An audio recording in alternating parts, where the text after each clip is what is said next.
Hi, everyone. Welcome to another week of the course Foundations in Cultural Anthropology in the Anthropology Department at CU Denver. It's the 10th of October, 2023.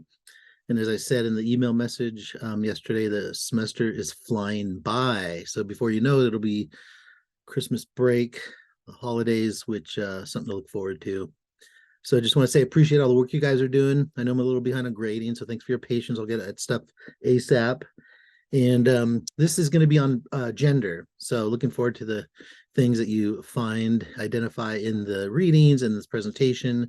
And I'll also have a short clip that I want you to watch that's embedded in this presentation, and I'll put it on the Canvas page for the week. So to get started, we're going to talk about some key things related to gender, and hopefully we'll trigger some interesting discussions and points that you raise. So the big idea for this week: women have played an important role in anthropological knowledge production since the 1920s with Carolyn Bonday and Margaret Mead, two important social scientists. Yet, most anthropological research still centered on the experiences of men who are often unproblematically taken as representative of entire communities.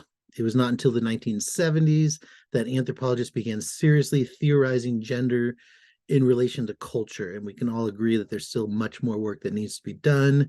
So in this section, we follow the development of anthropological theorizations of gender as they become increasingly complex, multifaceted, and robust. So these are the big ideas for the week. A couple key things in terms of learning objectives. Ideally, at the end of the week, in your work engagement in some of the material, you'll be able to define gender, gender norms, and gender roles, explain what a gendered analysis contributes to understanding the experiences of people with diverse gendered identities and expressions, and articulate anthropological theories of gender fluidity and diversity. So before we start, let me just confirm with you, this is the first video of two. I think there's about 20 slides approximately, and then in video presentation number 2, there'll be about, let's see, 18, 17 slides. I'm so sorry, got this like perennial cough. Could be like long COVID, or I don't know what it is, but it's not comfortable. Got my water, got a little fig bar here for a snack, and hopefully you can be patient with me as we go through this stuff.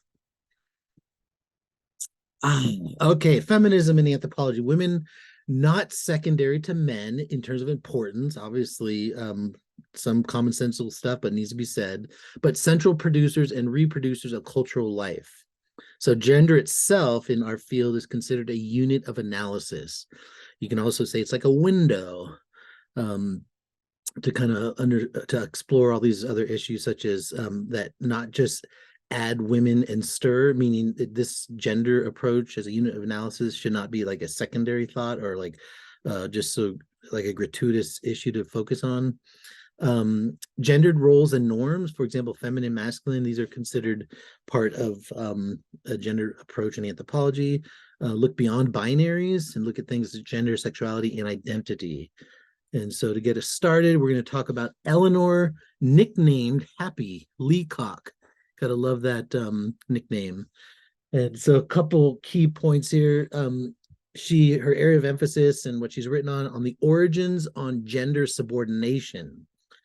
Key questions for her: why are women subordinate to men? What I like about this question, obviously it's just gigantic, but it's also really simple. 5 words: why are women subordinate to men? So I'm bringing this up because as we get toward the end of the semester and we got our final projects, begin to think of how to simplify your kind of question or purpose you design for your project that can be framed in a way that leads to larger, bigger issues. But then, of course, you're going to have these 2 interviewees and you're going to kind of extrapolate from things that they say. But excuse me. But again, try to just think of a question that is kind of covering these large, important topics. And so I really like this framing of the question: why are women subordinate to men? Which is one of Happy's area of interest. So family organization, away from the community to marriage-based units. So this is kind of one of the kind of explanations. And also economic transitions, relegating women to secondary roles. So another key question for Happy is: what explains universal gender subordination? which in a way it's kind of a expansion on or building on the first question above. Is it childbirth? Is it biology? Is it colonialism? Is it something else? And then, of course, promoting an intersectional analysis, looking at all these different elements or domains of culture that kind of are important to put together a holistic picture of some of these issues raised by the author. So Happy, or Leonore Leacock, 1922 to 1987. Excuse me, a couple bullet points about her background. Born in New York City in a bohemian household. So you start to see some hip people with interesting backgrounds coming into the field, which is always good, refreshing, mix things up a bit, bring a different perspective. Completed work in college at Radcliffe College and Columbia University. She was a leading U.S. Marxist anthropologist and feminist, focused on socio-cultural reproduction of inequality. She was a politically committed scholar. In other words, she unified and took an approach that looked at both theory and practice. Which is kind of like how I designed this presentation. In part two, I'm going to really go into some key terms and then what we can look at as remedies to deal with like toxic masculinity and things like that. She was outspoken against injustice and exploitation. She helped build integrated anti-racist, anti-classist, and anti-sexist social sciences, which is really important. For example, and again, make a mental note or make an actual note on a piece of paper or in your computer that your approach could be in the final project following Eleanor Leacock or building on Eleanor Leacock. You want through your presentation to contribute to the integration of or build an integrated anti-racist, anti-classist, and anti-sexist social sciences, which we all agree needs to happen in a more robust way. Leacock analyzed egalitarian societies and gender relations and the transformation that produced or intensified inequalities of class and gender. She criticized attempts to naturalize patriarchy by projecting it on all societies at all times.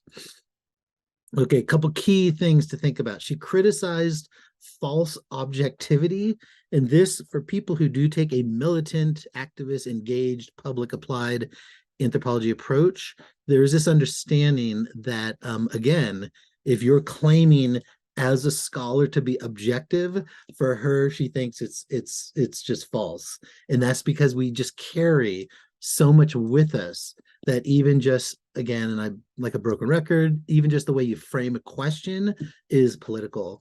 And so she criticized false objectivity, and by focusing on the social context of theory formation, Leacock encouraged her students to reflect on their positioning in society and how the questions we ask are shaped by broader issues.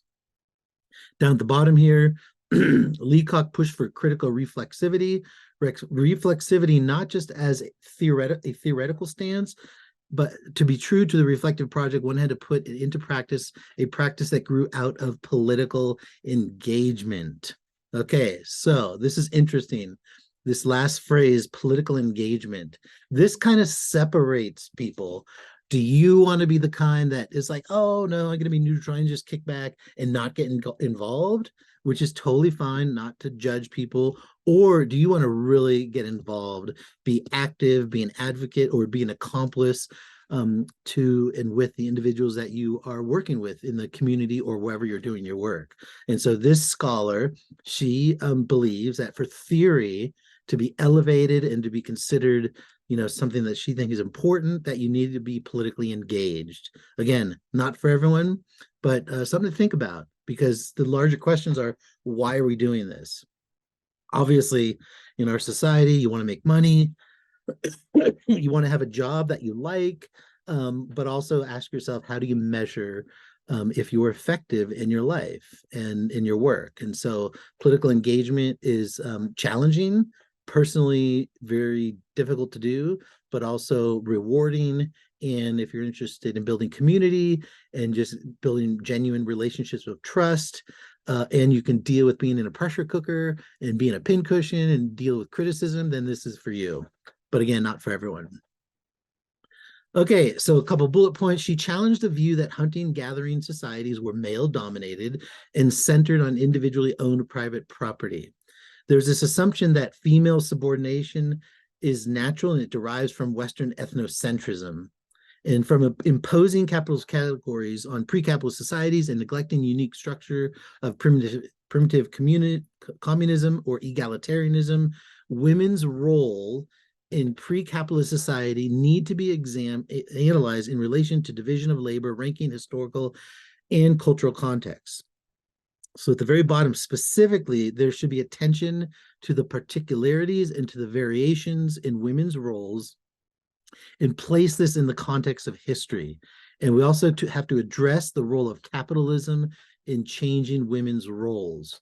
So essentially, what she did is that in order for us to understand today the situation of women and patriarchy and toxic masculinity, for example, we have to go way back to pre-capitalist societies and look at something that was done inappropriately. And that thing that she sees as being inappropriately done was that the societies back then, it was male dominated. And so she's contesting that through her work.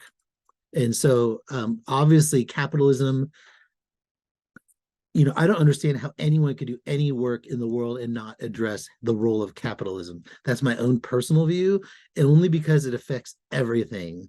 If I ask you how your health is today, partially it could be of some capitalist structures that kind of determine your ability to get adequate healthcare, high quality, low cost healthcare, or it could be some other kind of issue. But for her, what happened was there was some changes as capitalism came into the picture.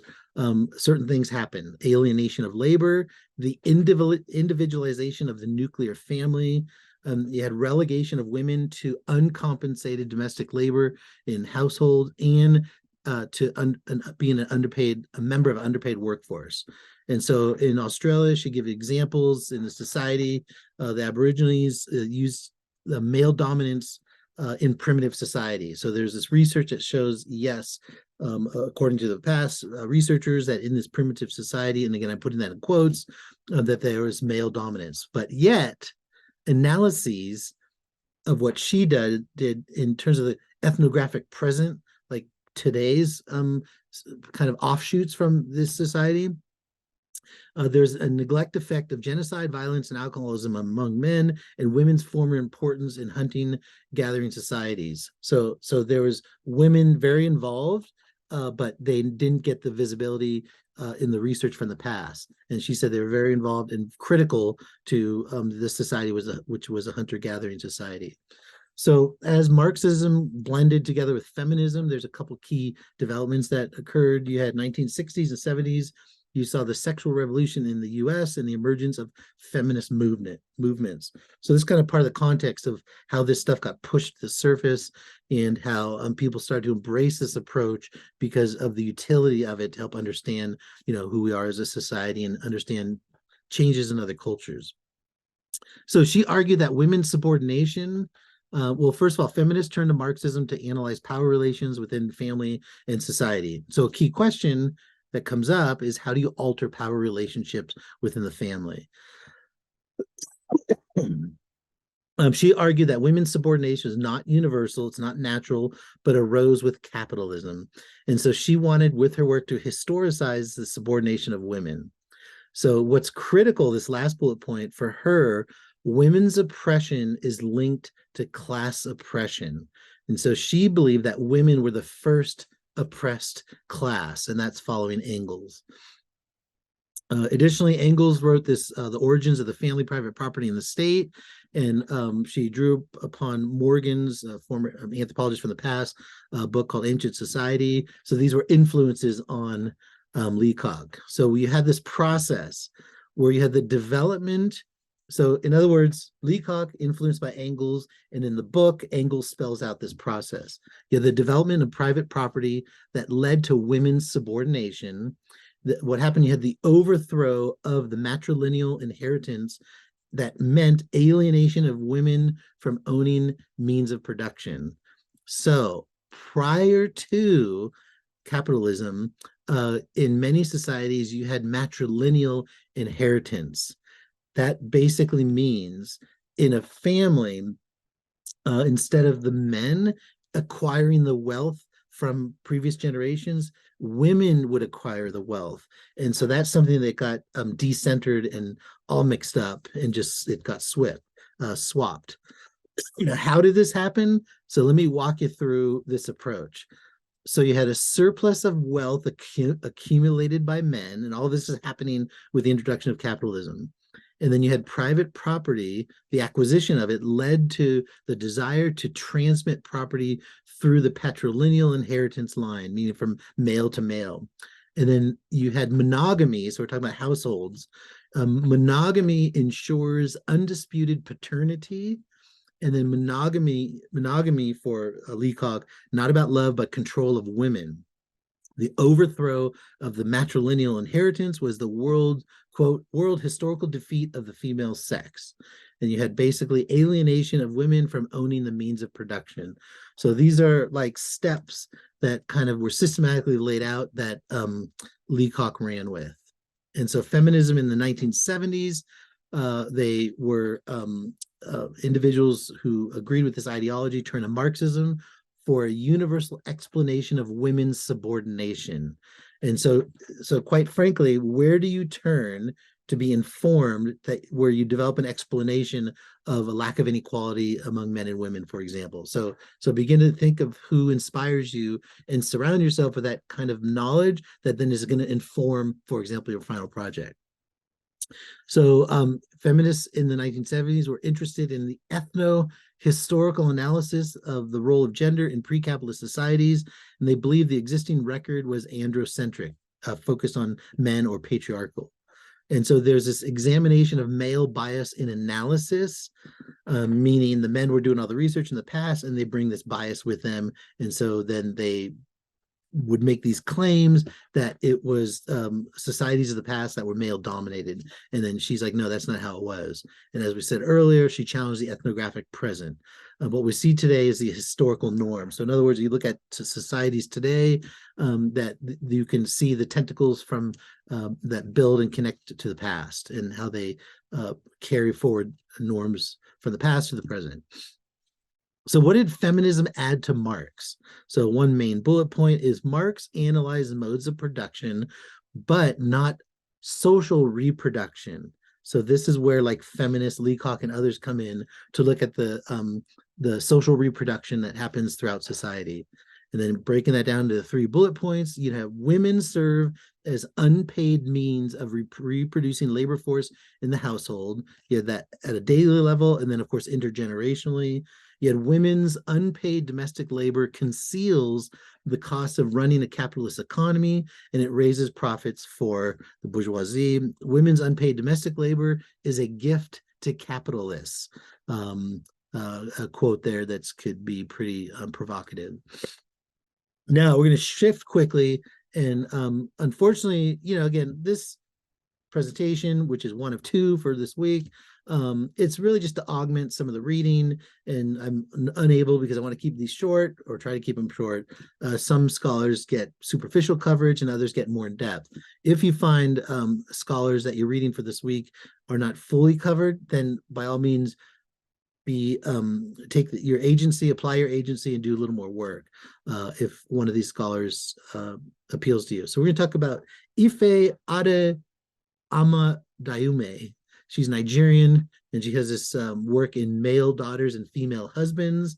And then she looks at kin roles and gendered classifications, how they're decoupled, and she looks at how women can be male daughters and spouses. So a really interesting take to get us to rethink these traditional gender roles. So Ife Amadayume, a PhD from London School of Oriental and African Studies, 1984. She was, at least the last time I looked, this slide may be a year or 2 old, and sometimes people shift. So if you do find someone like, excuse me, this scholar or others have moved on, let me know.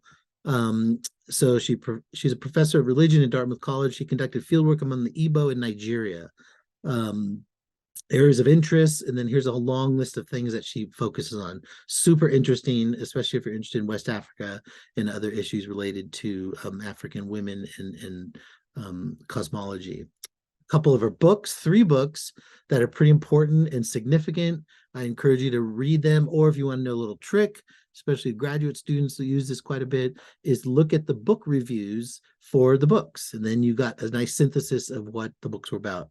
Obviously, no substitute for reading the actual books, but I'm saying there's tricks that people have to get into the deep stuff from books that are super long. You don't have a lot of time, but this is just to showcase some of her work. Okay, a couple key points about this scholar. By proclaiming that daughters could be sons and consequently male, and daughters and women in general could be husbands to wives and consequently males in relation to their wives, this author argued she challenged a universal definition of male, female, and a homogeneous depiction of women's status in relationship to power that was grounded on purely male-based forms of power, ethics, and morality. And then this created a conceptual space to explore alternative formulations of female power within African societies. So what I love about this is we take certain things that are right in front of us and part of our everyday routine in terms of our family, households, and communities, we take them for granted. And so when you look at this author and some of the work and conceptual innovations she provides, she's saying it's more complex, and she kind of takes us into her world through her writing to give us some information.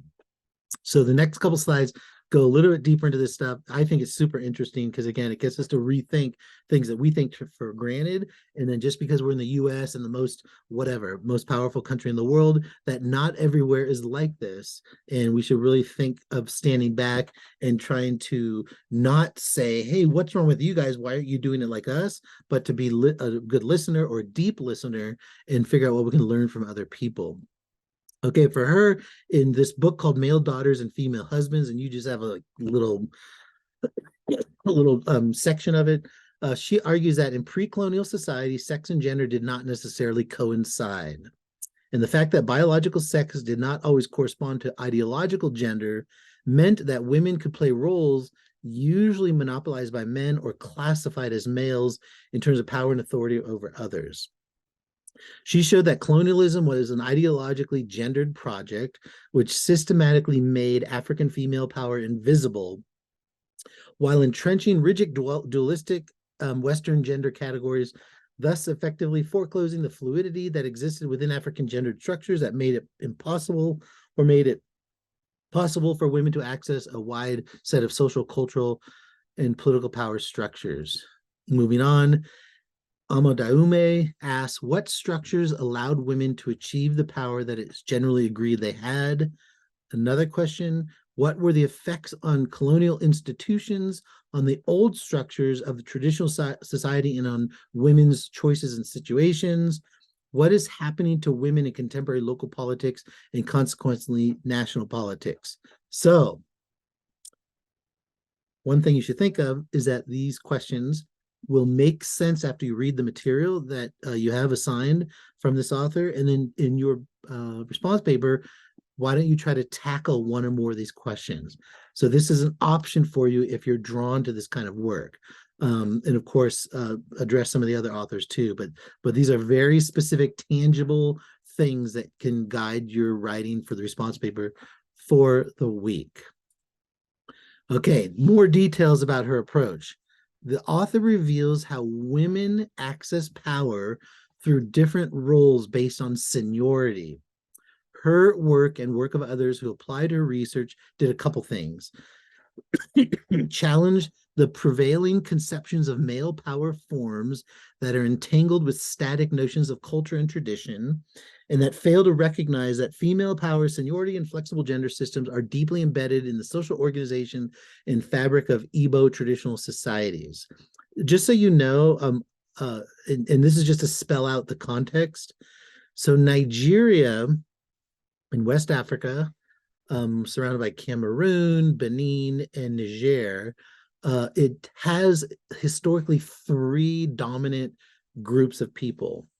The Igbo people are in the south east, and they are traditionally the people who live in the area where petroleum is sucked out. So a lot of wealth is sucked out from where they live. Unfortunately, the Igbo who in the late 60s actually tried to break away from Nigeria to form their own state because they weren't benefiting from petroleum and benefiting in the current setup of the society. There was the Biafran War, which is totally fascinating. The colonizers came in and found that the Igbo and the Yoruba, the second of the three dominant groups, those two groups were so strong in the country that the colonizers decided to make friends with the Fulani in the north, who were kind of the weaker group prior to colonization. And so what happened is colonizers came in, became friends with the enemies of the Igbos and the Yorubas, and then all the power now is kind of in the north, but all the economic resources that come from this area where the Igbo live. And so there's kind of like this lots of tension periodically among the different dominant ethnic groups, Igbo, Yoruba, and Fulani. And most of it is a fight over resources. Because people from the north suck the oil wealth, and then people in the south have the oil taken from their land, and the environmental problems are horrible. And it's just a little excess information, but just to understand some of the context in this huge country of Nigeria, which I believe 1 out of 6 Africans in the entire world are from Nigeria. It's the world's most populous country in terms of Black Africa. Having Black Africans. So it's just huge. I lived there for a year and a half and I loved it. It was great. Turned me onto the continent and some cool stuff. But here's some key questions from this author's work. What needs to be done to destroy patriarchal institutions and cultures that seek to undermine and obscure women's power and leadership contributions? So again, a couple other questions. If you find when you read this, you can tackle them in your response paper. And the last question, I'll let you read yourself. Okay, now this is a real, I'm going to kind of end here, but the 2 points are, I'm going to introduce Gloria Nzadulua, and then she has the conscious of the mestiza, looks at borderlands consciousness, queer consciousness. And what I want you to do is, the reading is super cool, but I also want you to watch this video. It's about 7 minutes. And I think this person who assembled this video to unpack and kind of showcase some of this scholar's work, the video, I really like how they did it. And I put it up here as an example of the kind of work that you can do when you organize and kind of systematically disseminate knowledge about stuff in the course. So I will also post this link in parentheses next to this what is it called? Instructor's video number 1 on the Canvas page for this week. So thanks for watching the first part, and I'll end here, take a little break, and then jump right into part 2. I appreciate your attention. Take care. Bye.